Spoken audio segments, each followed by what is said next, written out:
मंडळी, प्रसिद्ध मराठी अभिनेत्री प्रिया मराठे हिचं 31 ऑगस्ट रोजी वयाच्या 38व्या वर्षी कॅन्सरने दुःखद निधन झालं.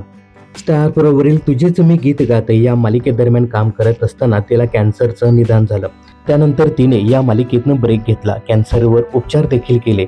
उपचारानंतर ती बरी सुद्धा झाली आणि तिने काही मालिका आणि नाटकांमध्येही काम केलं. मात्र पुन्हा एकदा तिची तब्येत बिघडली आणि कॅन्सरमुळेच तिचं निधन झालं. प्रियाला जेव्हा कॅन्सर झाल्याचं कळालं तेव्हापासून तिचा पती अभिनेता शंतनू मोघे यांनी तिची काळजी घ्यायला सुरुवात केली. तिची काळजी घेण्यासाठी शंतनूने कामही सोडलं होतं.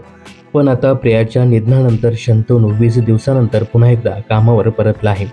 शंतनू सध्या स्टार प्रवाहच्या येड लागलं प्रेमाचं या मालिकेत काम करतोय.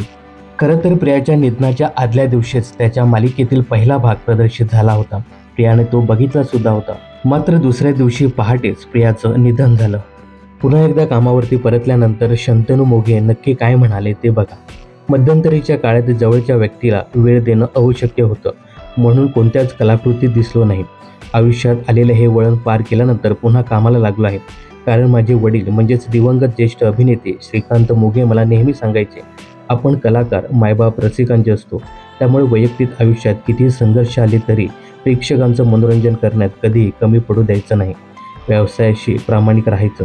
वैयक्तिक सुखदुःख खुंटीला टांगून त्या व्यक्तिरेखेचे सुखदुःख आपले करणं हा कलाकाराचा धर्म असतो, असं शंतनू यावेळी म्हणाला.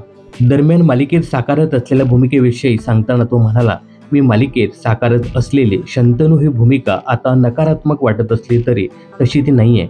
विविध भावभावनांच्या छटा पाहायला मिळणार आहेत. या मालिकेच्या निमित्ताने मी स्टार प्रवाह वाहिनी, सतीश राजवाडे आणि सोल प्रोडक्शन या निर्मिती संस्थेचे ऋणी आहे. त्यांनी मला समजून घेतलं. आता मालिकेत शंतनूच्या येण्याने कथेत कशी रंजक वळणं येतात हे पाहण्यासारखं असेल. दरम्यान शंतनू पुन्हा एकदा कामावर रुजू झाल्यानंतर त्याच्या चाहत्यांना विशेष आनंद झाल्याचं पाहायला मिळतंय.